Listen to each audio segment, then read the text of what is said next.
নমস্কার বন্ধুরা, আশা করি আপনারা সকলে খুব ভালো আছেন, সুস্থ আছেন। আজকে আবারও আপনাদের সাথে দারুণ একটা পাকোড়া রেসিপি শেয়ার করব। এটাও কিন্তু একদম 5 মিনিটেই তৈরি হয়ে যায়। শুধু আপনাদের কষ্ট করে একটু ডাল ভিজিয়ে রাখতে হবে। তো এখানে আমি ছোলার ডাল নিয়ে নিয়েছি, আপনারা যে কোনো রকমের ডাল নিতে পারেন। তো ছোলার ডালটা আমি আমার যে পরিমাণ দরকার সেই পরিমাণ নিয়ে নিয়েছি।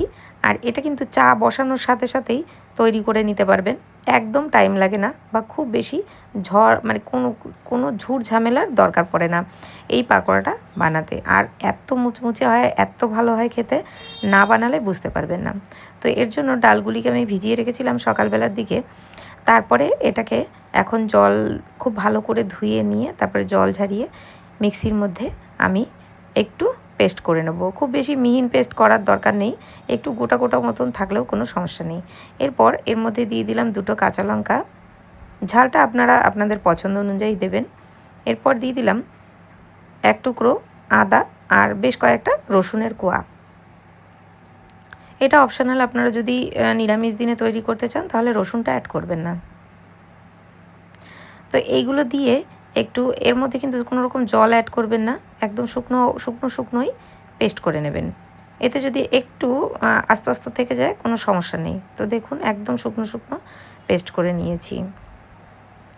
এবারে এটাকে একটা বাটির মধ্যে ঢেলে নেব। তো দেখুন কিছু কিছু ডাল কিন্তু গোটা গোটা রয়ে গেছে, এতে সমস্যা নেই। আর আপনাদের যদি এটা না পছন্দ হয় তাহলে আরও একটু ভালো করে ঘুরিয়ে নেবেন, তাহলে এই গোটা গোটা ডালটা থাকবে না। তবে জল অ্যাড করবেন না, বারবার 2-3 বার করে একটু নেড়েচেড়ে দিয়ে ঘুরিয়ে নিলেই কিন্তু সব কিছুই ঠিকঠাক মিহিন পেস্ট হয়ে যাবে।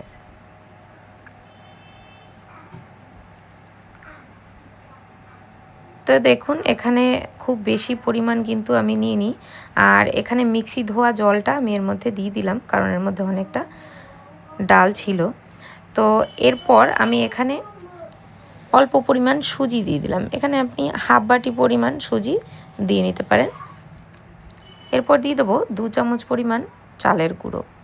এই চালের গুঁড়ো দেওয়াতে এটা কিন্তু দারুণ একদম কুরকুরে পাকোড়া হবে।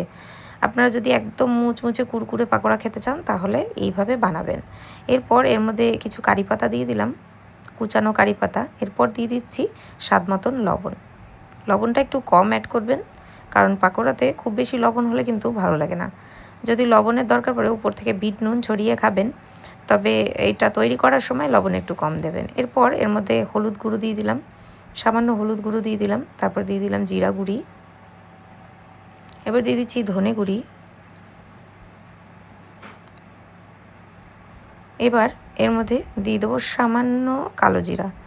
কালো জিরাটা আমি এখানে একটু কম পরিমাণে দিচ্ছি, আপনারা চাইলে আরও বেশি পরিমাণ দিতে পারেন।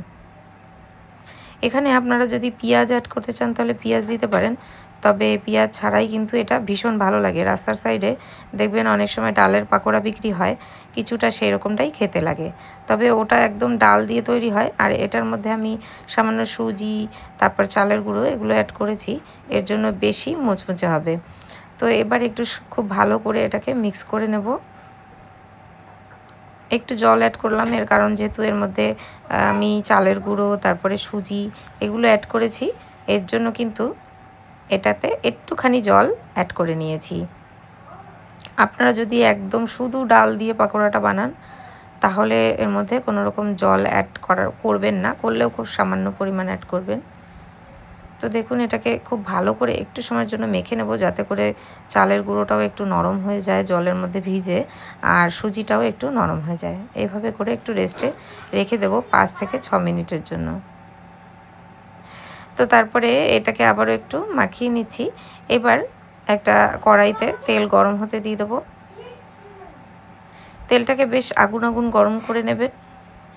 আগুন গরম করার পর তারপর কিন্তু আঁচটা একদম লোতে রেখে ডালের বড়াগুলি ভেজে নিতে হবে। সন্ধেবেলা যদি এটা বানান চায়ের সাথে জাস্ট জমে যাবে, সবাই খুব পছন্দ করে খাবে, ছোট থেকে বড় সবাই পছন্দ করবে। আর বানানোর সাথে সাথে কিন্তু একদম খাওয়া শেষ হয়ে যাবে, এবং একটা খেলে আপনারা বারবার এটা শুধু মন চাইবে শুধু বারবার এটাই খাই, এতটাই টেস্টি হয়। এটা বানিয়ে কুলাতে পারবেন না, এতটাই ভালো লাগে এবং বানানো হয়ে যায় খুব তাড়াতাড়ি। তেলে দেওয়ার সাথে সাথেই এটা চটজলদি তৈরি হয়ে যায়। তো সবগুলি আমি এখানে অল্প পরিমাণ, যেহেতু তেলের পরিমাণ অল্প দিয়েছি, এজন্য এখানে আমি যে পরিমাণ দেওয়া যায় তো সেই পরিমাণ ডালের পাকোড়াগুলি দিয়ে দিলাম। এরপর আমি পরের ব্যাচে আর বাদবাকিগুলি ভেজে নেব। ডালের এই পাকোড়াগুলি দিয়ে আপনারা সামান্য একটু ঢাকা দিয়ে দিতে পারেন, যাতে করে সব ঠিকঠাক মতন ভিতরটা একদম সেদ্ধ হয়ে যায়, যেহেতু চালের গুঁড়ো দিয়েছি আর ডাল দিয়েছি, তো সেই জন্য এখানে আমি একটু সামান্য ঢেকে ঢেকে ভেজে নিয়েছি।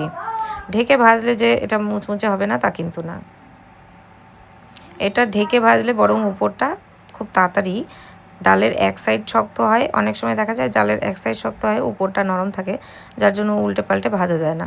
এভাবে করে এটাকে যদি ঢেকে একটু ভাজা হয় তাহলে উপরটা খুব তাড়াতাড়ি শক্ত হয়ে যায়, তখন এভাবে করে উল্টে কিন্তু ভেজে নেওয়া যায়।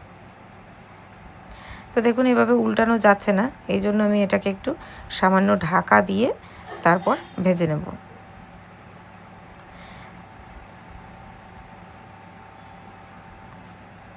একটু নাড়াচাড়া দিয়ে নিচ্ছি যাতে একটার গায়ে একটা লেগে না থাকে, এর জন্য একটু নাড়িয়ে দিলাম।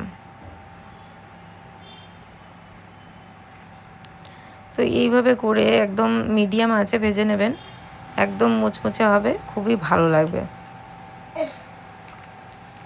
তো দেখুন এটা কিন্তু ঢাকা দিয়েছিলাম একটু সময়ের জন্য, যার জন্য একদম শক্ত শক্ত হয়ে গেছে। এবার একদম আরামসেতেই কিন্তু উল্টে পাল্টে একটু নাড়াচাড়া দিয়ে তারপরে একদম মুচমুচে করে ভেজে নেওয়া যাচ্ছে। তো এটা প্রায় তৈরি হয়ে গেছে, এটাকে একদম লাল লাল করে ভেজে নিতে হবে। তো দেখুন এইভাবে লাল লাল করে যেরকম চিকেন পাকোড়া হয়, তো এটা চিকেন পাকোড়াকেও হার মানাবে, এতটাই টেস্টফুল হয়।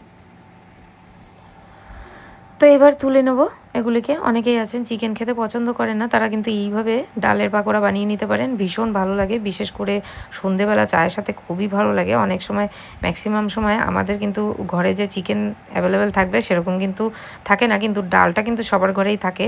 তো এইভাবে কিন্তু আপনারা তৈরি করে নিতে পারেন। আর চিকেন পাকোড়া বানাতে একটু টাইম লাগে ভাজা হতে, ডালের পাকোড়া ভাজা হতে কিন্তু একদমই টাইম লাগে না। তো দেখুন পরেরগুলো বাদবাকিগুলো আমি এর মধ্যে দিয়ে দিলাম, আর ঢাকা ঢাকা দিয়েই ভেজে নিয়েছি। একদম মুচমুচে তৈরি হয়, আপনারা না বানালে বুঝতে পারবেন না। তো দেখুন এগুলো তৈরি হয়ে গেছে, এগুলোকেও একটা প্লেটে তুলে নেব। এখানে আপনারা চাইলে ঝালের পরিমাণ আরও বেশি দিতে পারেন, ঝালের পরিমাণ যত দেবেন তত বেশি টেস্টফুল হবে। তো দেখুন একদম মুচমুচে পাকোড়া তৈরি হয়ে গেছে। সন্ধেবেলা বৃষ্টির দিনে খেতে কিন্তু দুর্দান্ত লাগে। তো আজকের ভিডিওটা আমি এখানেই এন্ড করছি। আশা রাখছি আপনাদের কাছে খুব ভালো লেগেছে। যদি ভালো লেগে থাকে তাহলে চ্যানেলটিকে সাবস্ক্রাইব করে আমার পাশে থাকার অনুরোধ রইল। যারা প্রথম থেকেই পাশে আছেন তাদেরকে জানাই অসংখ্য ধন্যবাদ। আপনারা এভাবেই পাশে থাকুন, আমি আপনাদের পাশে আছি। আজকের মতন টাটা।